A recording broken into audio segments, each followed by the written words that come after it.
Boa tarde mais uma vez a todos que se dispuseram a estar conosco em mais uma capacitação. E hoje a gente vai para algumas das regiões mais gostosas, saborosas. A gente estava falando sobre vinho aqui da França.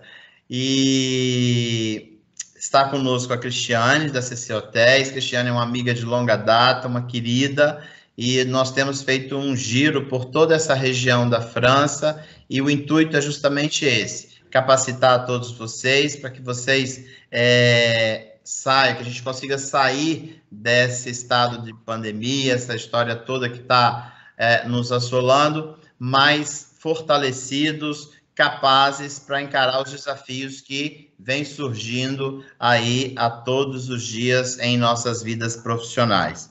Então, uma palavra de apoio, uma palavra de consolo, uma palavra de encorajamento a todos vocês. Papai do Céu continue guardando cada um de vocês, a família de vocês, a empresa de cada um de vocês. E eu não vou demorar muito, eu vou passar a palavra para a Cris. Só lembrando de que também estamos transmitindo pelo Facebook, e se você tiver seu Facebook, você pode compartilhar, chamar pessoas para criar uma sala, chamar pessoas para participar junto com vocês, e fica lá arquivadinho também no canal de YouTube da Mondiale. Todas as pessoas que tiverem perguntas, nós temos um chat, que você pode botar por perguntas aí, colocar durante a apresentação. Os nossos executivos irão acompanhar, podem responder, e ao final, se alguma pergunta ficou pendente, a gente responde com a Cris, ou a gente depois envia para cada um de vocês. Boa apresentação para todos vocês. Nós já estamos com praticamente 50 pessoas na sala, já temos aí mais de 20 no Face, enfim, vamos embora que a gente já termina isso com sala cheia. Cristiane, a palavra é sua, depois também tio Léo, que está conosco, vai dar uma palavrinha aí para vocês. O Leonardo Coutinho é nosso diretor de Europa, e não perde uma apresentação de qualquer coisa que a gente faça aqui, está sempre aqui junto conosco. Vamos lá, Cris. Então, vamos lá, pessoal. Hoje a gente vai continuar nossa viagem pela França. Escolhemos 3 regiões que são complementares, né? Muita gente costuma cruzar a França, e a Mondiale pode organizar isso para vocês com facilidade, tanto em grupo quanto em viagens individuais.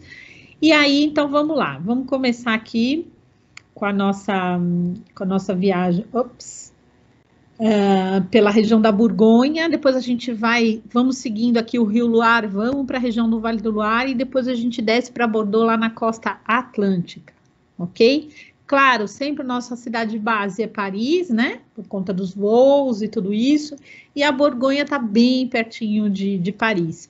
A cidade que eu escolhi para começar nosso roteiro é Bonn, uma cidade que é acessível de trem ou de carro a partir de Paris, são cerca de 3 horinhas aí de viagem, ok? E depois, então, a cidade de Bonn é uma cidade super charmosa, mesmo para você que não tem o interesse de fazer degustações e tudo mais, vale a pena, porque ela tem todo um patrimônio arquitetônico super legal, tem esses telhados, né, que a gente vê aqui. Esse aqui é o Hospice de Bonn, o Hospital de Bonn, onde acontece anualmente um grande leilão de vinhos. Então, são os produtores de vinho. Sim. Desculpa. Tá me ouvindo? Minimiza esse quadradinho da apresentação do Teams aí. Pronto. Isso. Obrigado. Então, a gente vê, na cidade de Bonn, a gente tem os hospícios de Bonn, que uma vez por ano acontece um grande leilão, né, de vinhos que são um dos mais caros do mundo. Então, pessoas do mundo inteiro que vêm, e esse valor é revertido em obras assistenciais ali na região. Então, é um período que todo mundo gosta de vir. Mas, se não, ao longo do ano, a gente vem para essa cidade, visita os hospícios de Bonn, que é super pitoresco, o centro da cidade, com muitos bares e restaurantes. E aqui, já na própria cidade, e também no Hospício de Bonn, a gente pode fazer degustação dos vinhos que são famosos, que são chamados os Grand Crus.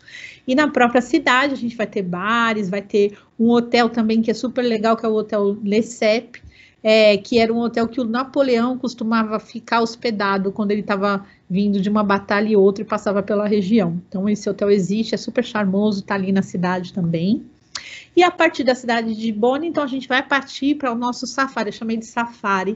É óbvio que é bom fazer esse roteiro com o motorista e também acompanhado de um especialista de vinho, que é para poder explicar direitinho a diferença de um tipo tipo de uva e outro tipo, dessas misturas, dos blends que eles fazem para poder gerar esses vinhos maravilhosos, né? Então, a Rota dos Grand Crus tem 87 quilômetros, e ela vai de Dijon a Bonn e depois faz um pequeno desviozinho ali para uma outra cidade. E nesse caminho a gente vai ver muitas plantações de vinhos, que é maravilhoso, dependendo da época do ano.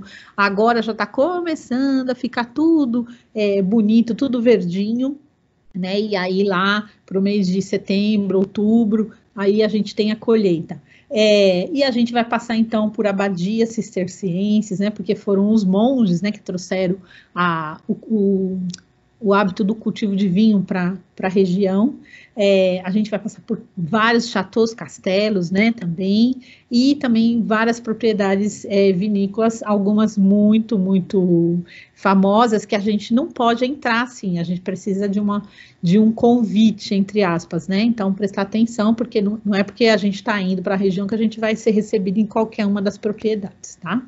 Então, ela está dividida em dois grandes grupos. O primeiro grupo é o Grand Cru Côte de Nuits, que vai, então, produzir, né, ao longo dessa rota, os vinhos famosos chamados Chambertin, Clos Vougeot e Nuits Saint-Georges.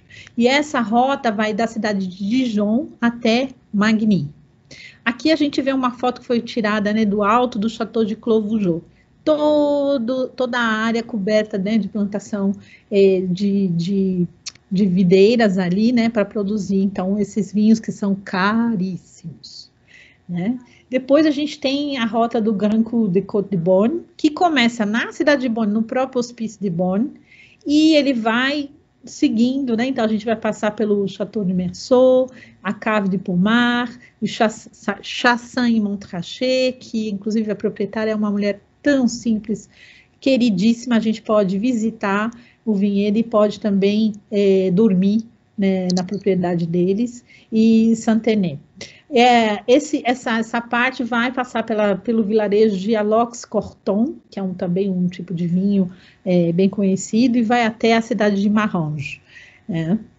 Em Pommard, por exemplo, que é um vilarejozinho onde está ali coberto, né, por esses vinhos, né, chamados Grand Crus Côte de Bonn, a gente vai ter três propriedades vinícolas, né, que estão ali. Elas datam do século XII, do século XVIII e do século XIX, produzem, na sua maioria, o Pinot Noir, que é um tipo de uva, e essa Pinot Noir, ela existe há mais de 1 milênio. Exato, liga. Pode imaginar isso, gente? É realmente incrível. Depois a gente tem um outro exemplo, que é a cidade de Volnay, né, que ela já está aqui incrustada nessa montanha que chama Montanha de Chagnot, e ela é cercada por vinhedos do século VI, imagine, super antigo. E nesse lugar eles têm uma espécie de um evento que chama Clos d'Elegance. E o que é o Clos d'Elegance? Eles convidaram pessoas, embaixadores, né, personalidades do mundo todo, para vir ali plantar eles a sua parreira.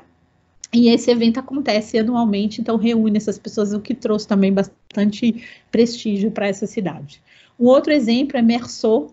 É um outro vilarejo também que está nessa mesma área, e Meursault a gente vai ter nesse centrinho, além de todos os vinhedos que estão ali em volta, né, que tem a sua importância mais para as pessoas que estão muito ligadas ao mundo da enologia. A gente vai visitar no centro da cidade um pouco do patrimônio. A gente vai particularmente na prefeitura, no prédio da prefeitura, que era um castelo feudal do século IV. Então, é muito interessante também de se visitar. Aqui a produção são dos vinhos brancos, né? A gente tem vários restaurantes e adegas também para a gente parar e conhecer um pouquinho do vinho local, né? Então, cada vez que vai passando, você vai visitando nesse roteiro, vai parando, vai degustando, e é um pouquinho aqui, outro pouquinho ali. E, em particular, nessa cidade, eles têm um festival de música que chama Ba e Baco. Então, um trocadilho aí de palavras, né? E também costuma atrair muitas pessoas. Então, vocês podem ver que na Borgonha tem sempre um motivo para festejar e para tomar vinho, né? Depois a gente vai para a cidade de Corton, onde particularmente se produz os vinhos que levam esse mesmo nome. O nome do vilarejo, na verdade, é Alox-Corton. E em Alox-Corton a gente vai ter 3 propriedades que produzem, então, o Corton Rouge, que é chamado vinho Imperador. Depois a gente vai ter o Corton Blanche, que é produzido desde o século VIII. Tá? Então, são muitos detalhes com relação aos vinhos. Fiquem tranquilos que vocês vão degustar e sentir o gostinho de cada um. E aí vai criando uma memória afetiva para vocês no momento da viagem. E aí a gente chega no famosérrimo Romanée Conti, que é um dos vinhos mais caros, né, que a gente tem aí considerados do mundo. Em particular, né, então você vai passeando aí por todo esse caminho, vão ter vários produtores de vinhos que vão ser transformados no Romanée Conti, né? E em particular esse vilarejo que chama Vosges Romanée.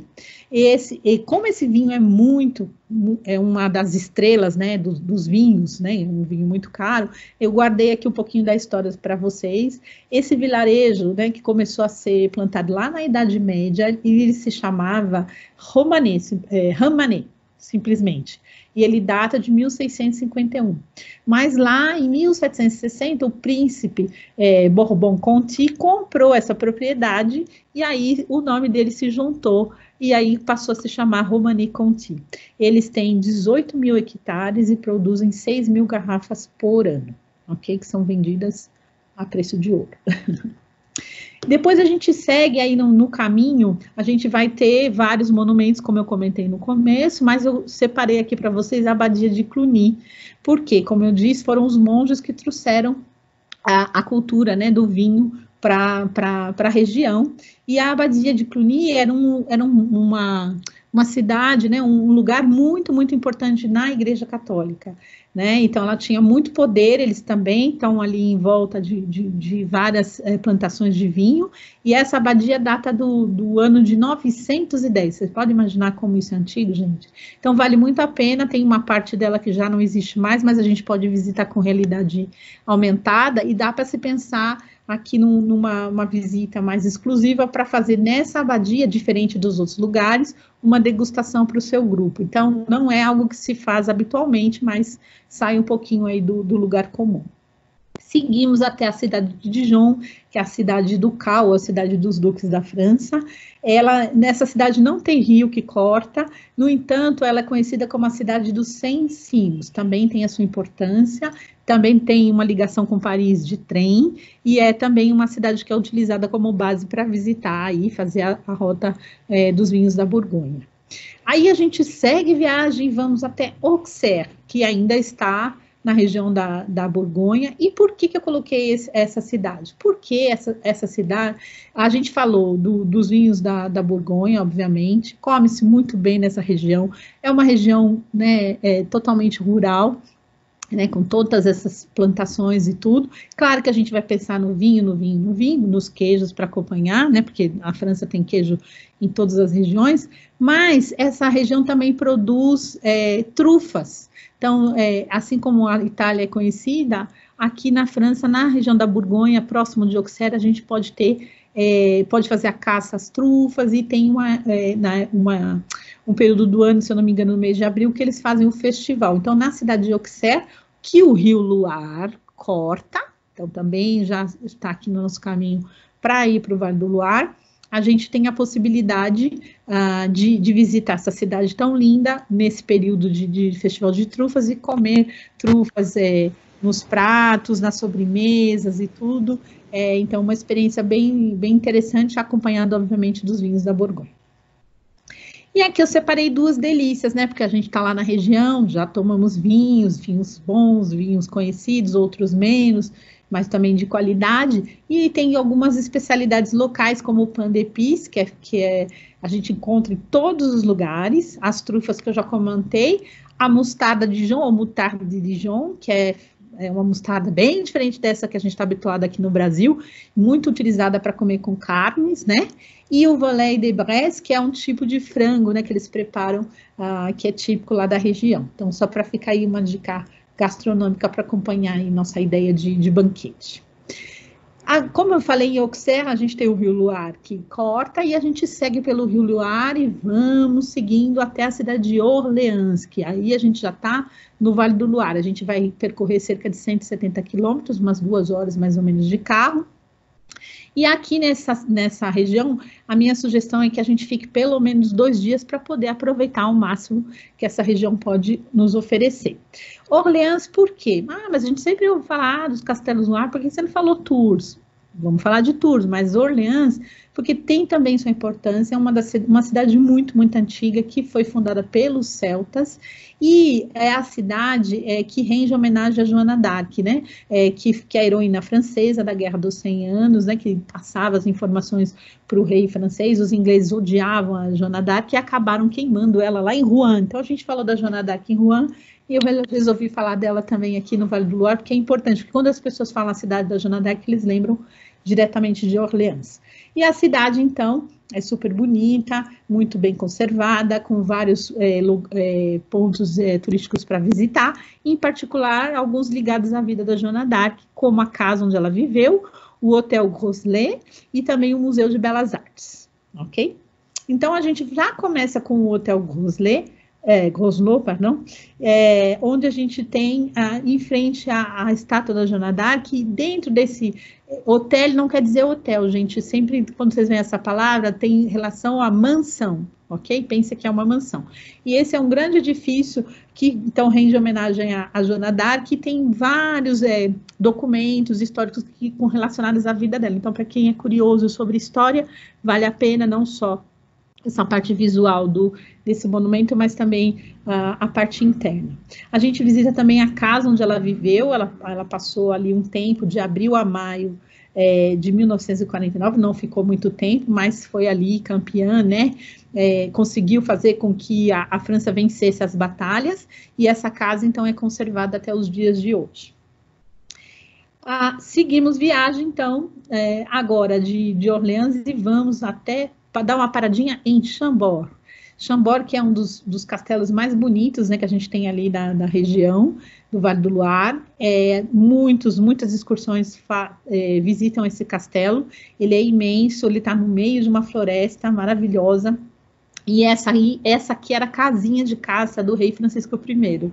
É muito interessante porque os historiadores dizem que a corte de Francisco I era tão grande que quando a primeira pessoa chegava em Chambord, a última saía de Paris. Então, eles contavam a distância dessa forma.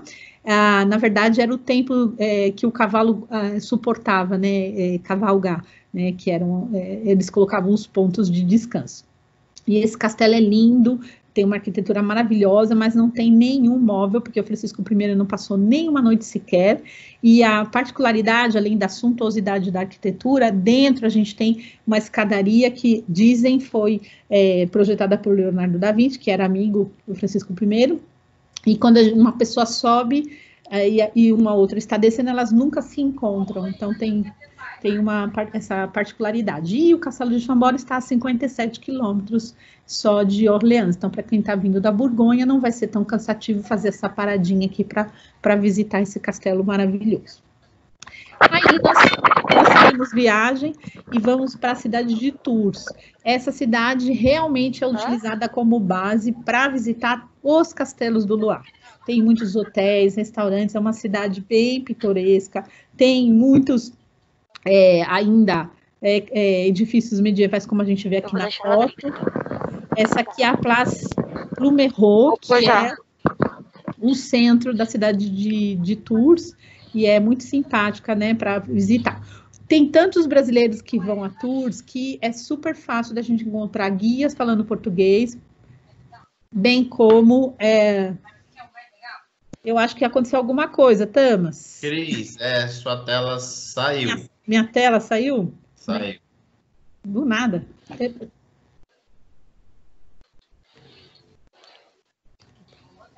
Pessoal, estão vendo agora? Tá, já voltou. Pessoal, vou aproveitar essa paradinha e pedir a todos que estão ingressando agora que, por favor, coloquem o microfone em mudo, porque aí a gente não atrapalha a apresentação da Cris, tá bom? Obrigado pela ajuda de todos. Então, gente, na cidade de Tours, como eu falei, é a cidade base, né, para a gente poder explorar, né, os castelos do Loire. É uma cidade muito bem preparada. Por que será que está saindo toda hora? De novo, Tamas. Foi. Não sei por quê. Vocês estão vendo? Tá tudo certo aí? Estão me ouvindo? Estamos te ouvindo e já está na tela, Cris. Tá bom. Então, a cidade conserva vários edifícios medievais e é super pitoresca. A gente tem restaurantes, tem bares, tem hotéis e tem um serviço de atendimento em português que é bem interessante também, tá? E facilita bastante nossa vida. E dali a gente então vai dormir, porque nós já chegamos lá da Borgonha, né? Já passamos por Lens, já passamos por Chambord, vamos dormir. No outro dia a gente vai explorar outros castelos a partir da cidade de Tours. O primeiro que eu selecionei para esse segundo dia na região seria Chenonceau, que é o Castelo das Mulheres. Esse é o meu preferido na região. Ele fica sobre o rio Loire. E ele... Parou de novo, desculpa. Eu acho que é a Fabiana que ela está clicando na opção de compartilhamento de tela. Fabiana, se você puder, por favor. Não sei se está tentando ativar ou desativar o mudo, mas a gente está vendo a tela do seu e-mail. Cris, você pode compartilhar que você derruba a tela dela. Estou tentando, mas vamos ver se vai. Agora foi. Tá. Obrigada. Vamos lá. Então, a gente vai... Aqui é o Castelo de Chenonceau, que é chamado Castelo das Mulheres. Tem até um livro bem engraçado que conta, né? Como as histórias das amantes dos reis. Então, é bem engraçado porque os reis franceses davam para suas amantes, não eram apartamentinhos, eram castelos, né? E esse era um deles. Ele fica sobre uma ponte, sobre o rio Loire, e ele teve, então, a sorte de ter sido conservado depois da Revolução Francesa. Ele foi um hospital também durante a Segunda Guerra Mundial. E tem lá marcado quando você chega, já 2 jardins, um à direita, outro à esquerda. Pertenceu à amante do rei, e o segundo, a Catherine de Médici, que era a esposa do rei. O rei morreu de uma forma besta, ele caiu num treinamento de combate, não era nem o combate mesmo, era só o treinamento. E a Catherine de Médici, que era uma mulher muito ruim, ela veio para o castelo, mandou matar a amante, e a amante, que era tão cuidadosa e apaixonada, ela tinha feito lá em todas as salas do castelo marquinhas, né, ou, como se diz, as iniciais do nome dela e do rei. Ela tinha um jardim que ela cultivava e tudo. E quando a Catherine de Médici, o marido morreu, que ela tomou o poder para si, ela falou, manda matar essa amante.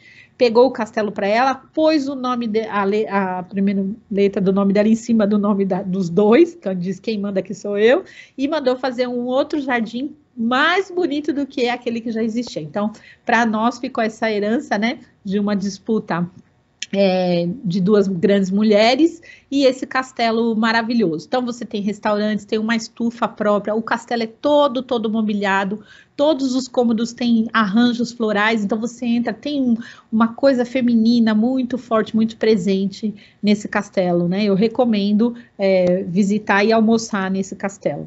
Depois a gente vai até Amboise, são 12,5 km a partir de Tours, sempre a partir de Tours, essa quilometragem que eu estou colocando, tá?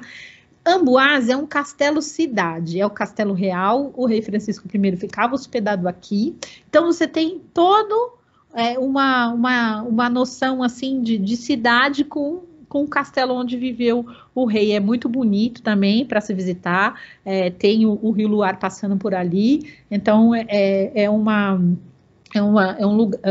um dos castelos também bem interessantes para visitar, combinado com Clos-Lucé, que era a casa, foi a última residência do Leonardo da Vinci. Ele morreu e está sepultado lá em Clos-Lucé, né? Então era bem pertinho do Castelo Real, até dizem que existia uma passagem secreta e tudo, mas com certeza isso é uma lenda, né? Mas que dá muito marketing até hoje. Então você tem os últimos tempos que o Leonardo da Vinci viveu ali, então várias obras que ele criou, vários maquetes. Então isso para visitar com as crianças é ótimo, porque a gente aprende e tem todo um jardim com essas maquetes espalhadas que as crianças podem mexer e ver como funciona, e cada ano eles vão descobrindo mais documentos relacionados às criações do Leonardo da Vinci e vão acrescentando lá em Clos-Lucé. Então é um complemento bem interessante, já foge um pouco daquela coisa romântica que a gente viu, por exemplo, em Chambord ou em Chenonceau. Depois a gente vai até Villandry. Esse castelo é realmente muito, muito lindo. Ele é todo repleto de jardins. Então, você tem jardins com hortaliças, com flores, só com verde. Você perde o tempo ali visitando os jardins. É realmente espetacular, né? Não tem uma só vez que a gente não vai lá que a gente não vai se surpreender com os jardins de Villandry. Em particular mesmo por conta dos seus jardins. E a gente termina aqui com a Zaille-Rideau, que é um castelo também muito bonito, super charmosinho, que inspirou o Walt Disney em uma das suas obras. Ele pertence à rede do Centro de Monumentos, que eu represento aqui no Brasil. É super bonito porque ele tem um espelho d'água em volta e é uma obra-chave do Renascimento lá na região. Dentro do castelo a gente tem várias salas com objetos, com mobiliário, e eles estão sempre criando exposições para você entender como funcionava, né, a sociedade na época. E nos jardins a gente tem, no verão, uma visita noturna com espetáculos de luz e som também. Então vale muito a pena visitar o Castelo de Zaille-Rideau. Pode ser, se for noturno, a gente tem que voltar para dormir em tours, né, pertinho, mas para poder seguir viagem. Ok? Tudo bem até aqui? Então, vamos seguir. Bem, Cris, eu só quero registrar que nós estamos, nesse momento, com 148 participantes entre as nossas mídias de Facebook e aqui pelo webinar. Parabéns e vamos em frente. Obrigada, obrigada. Então, pessoal, agora a gente, vamos chegar na última etapa da nossa viagem. Vocês viram por que é tão rápido? Porque é tudo muito pertinho, né? Claro que, né, a gente vai escolher o tempo, distribui para visitar cada lugar, mas é tudo muito pertinho. Então, agora a gente vai rodar 300 quilômetros, né, que para brasileiro não é nada, 3 horas e meia, e a gente vai chegar em Bordeaux. Aqui nós já estamos na costa atlântica e vamos descobrir essa cidade que é maravilhosa. A minha recomendação é que fique pelo menos de 2 a 4 dias para poder visitar a cidade, o entorno, a parte dos vinhos e outras coisinhas que eu coloquei aqui para vocês. Então, Bordeaux, que é uma capital, né? A gente tem a ligação de trem ou de avião, né? A gente pode fazer, por exemplo, Lisboa, Bordeaux, entre outras cidades europeias. Podemos vir de Paris também, é rapidinho, 1 horinha de avião de Paris a Bordeaux. E podemos descer de trem, eles agora têm o TGV também, que é bem rápido. Essa é considerada a capital do vinho, mundial do vinho, eles produzem 700 milhões de garrafas por ano. Tem para todo mundo, né? É também uma cidade de arte e história, eles têm 350 edifícios classificados. Então, uma cidade importante, está ali nas margens do Atlântico, importante sob o ponto de vista de comércio. A gente tem também o canal do Midi, que foi criado, né, para poder transportar as mercadorias que chegavam por ali, então é muito, muito importante mesmo do ponto de vista histórico. A cidade é linda, muito bem organizada, tem o tramway que deixa essa coisa bem limpa, né, para a gente poder se deslocar. Aqui a gente vê a Praça da Bolsa, ou Praça da Bolsa de Valores, lugar importante, como eu falei que essa cidade é importante sob o ponto de vista do comercial, né, do mercantilismo. A gente tem também o grande teatro que vem com a suntuosidade, a importância econômica dessa cidade, grandes produções que eram realizadas nesse teatro, que a gente visita também, de dia ou de noite, essa cidade é realmente muito linda. A gente tem essa torre de Peyberland, que faz parte, então, de um conjunto de uma catedral que tem lá, e daqui a gente tem uma vista incrível da cidade, então a gente consegue enxergar um outro ponto de vista da cidade também. Como é, claro, a cidade, a maior produtora de vinho do mundo, obviamente eles criaram um centro que chama Cité du Vin, ou Cidade do Vinho, foi inaugurado em 2016, é um complexo com 10 andares, e a gente visita esse lugar, aqui são feitos grandes negócios, é uma cidade mesmo relacionada ao mundo do vinho, aprende-se, faz degustação, faz também negócios, tudo isso na Cité du Vin. E a gente visita, então, a partir do segundo andar, e a gente pode ter aulas, uma introdução sobre o vinho na Cité du Vin. Então, antes da gente sair para visitar os arredores, a gente vai fazer uma introdução aqui na cidade de Bordeaux.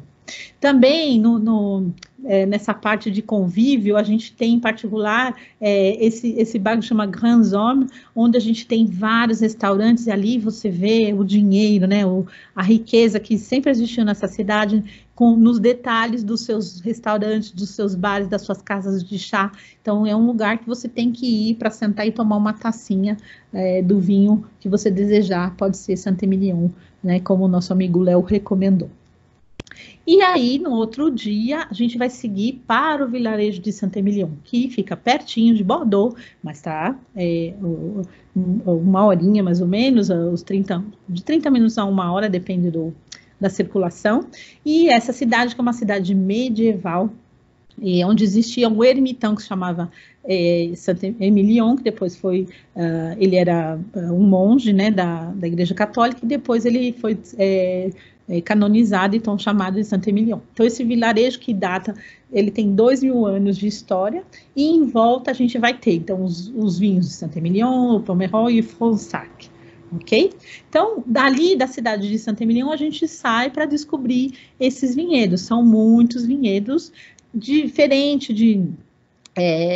não diferente da Borgonha. Aqui também a gente vai precisar ter um profissional para nos acompanhar, para agendar as visitas nessas propriedades vinícolas, porque eles não é aberta para todo mundo. Tem umas que sim, mas as mais importantes não, e eles costumam selecionar bem as pessoas que vão visitá-lo, tá? Então, por isso, aí entra a importância do profissional de turismo, para ter esse conhecimento e os bons contatos locais, para poder ter essa abertura de portas.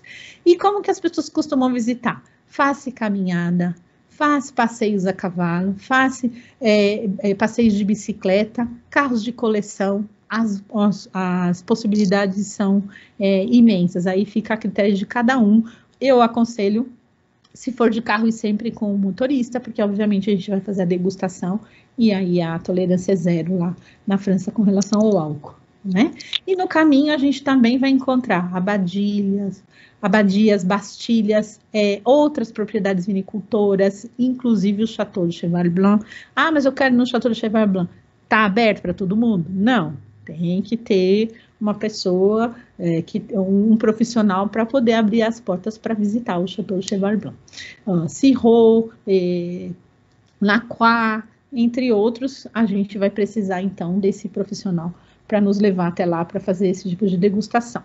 Mas eu separei aqui alguns que recebem normalmente os turistas, como é o caso do Château de Sirot, e onde a gente pode visitar, degustar, almoçar e também dormir. Eles têm um chambre d'hôte, que é uma espécie de pousada, né? Então, são poucos quartos, mas existe a possibilidade de dormir também no vinhedo. Aqui a gente tem um outro, que é o Château Cantenac, que fica perto de Libourne, e ele tem um vinhedo de 15 hectares que data lá do século XVIII, então, perdão, XIX. Então, é um castelo diferente, mas a construção é mais diferente, mas também vale a pena visitar. Terminamos essa parte do vinho, aí agora a gente vai experimentar outra delícia da região de Bordeaux, que são as ostras. E aqui a gente pode acompanhar com um bom vinho branco, ok? E aí a gente vai até Arcachon, que é bem pertinho de Bordeaux. Ali também é um lugar preservado, né, com uma natureza preservada, e onde a gente tem essa foto que a gente está vendo aqui, chama-se Duna de Pilar, que é, então, essa duna de areia, e a gente tem, então, aquelas casinhas que saem em Pilates, né, que são produtoras e restaurantes que vendem ostras, né, para a gente fazer degustação. Então, uma escapadinha diferente. Saímos dessa parte do vinho e vimos aqui para o lado do litoral. Agora a gente vai pegar nosso carro e vamos um pouco mais distante, mais para a parte interna, né, da região de Bordeaux, e vamos até a cidade de Sarlat, né, na região do Périgord. Essa região onde se come muito bem, em particular o foie gras. Também tem um festival de trufas, olha as trufas aí novamente, em particular no mês de fevereiro, uma cidade medieval, cuja iluminação até hoje é feita a gás. Então, quando a gente pode dormir em Sarlat, tem vários hotéis super simpáticos, que a gente sai à noite, você tem a certeza que você está lá no século XIII. Tudo tranquilo, as ruas estreitas, tem restaurantes super gostosinhos também, vale muito a pena dormir em Sarlat e aproveitar o festival de trufas no mês de fevereiro, que é baixa temporada. Também nessa região do Périgord, a gente vai ter as cavernas de pintura rupestres. Algumas delas, como Lascaux, não são originais, porque, obviamente, existem muitas cavernas nessa região, mas como tem um controle com relação ao gás carbônico e tudo mais, para não estragar essas pinturas, eles criaram um Lascaux, que é uma réplica, assim todo mundo pode visitar e sem ficar frustrado. Então, é um ótimo passeio para se fazer em família também. E continuando, a gente vai para essa região repleta de vales, onde, também ainda na região do Périgord, em particular eu coloquei essa cidade aqui, La Roque-Gagnac, onde a gente tem você vai ter castelos e jardins à francesa e ora jardins e castelos à inglesa. Então, por conta dessa guerra que existiu sempre entre a França e a Inglaterra, tinha essas ocupações que vinham, ora os ingleses vinham, ora os franceses expulsavam e assim por diante. Então, eles deixaram para a gente uma herança maravilhosa. Você faz um passeio por esse rio, com uma embarcação especial, que chama Gabarde, e você vai visitando e você vai ficar encantado com a beleza desse lugar. Então, aí é um complemento, né, para sair dessa viagem, porque a gente já fez a Borgonha, que tem muita degustação de vinho, que tem um apelo maior do vinho. A gente passa para o Vale do Loire, que vai ter vinho também, porque não pense que você não vai encontrar vinho no Vale do Loire, que tem também. Depois a gente vem para Bordeaux, que é a capital do vinho, e a gente escapa, então, para essa região que tem esse apelo de paisagem, de gastronomia e de passeio de barco para poder relaxar e terminar a viagem. É isso, pessoal, que eu queria apresentar hoje para vocês. Espero que vocês tenham gostado.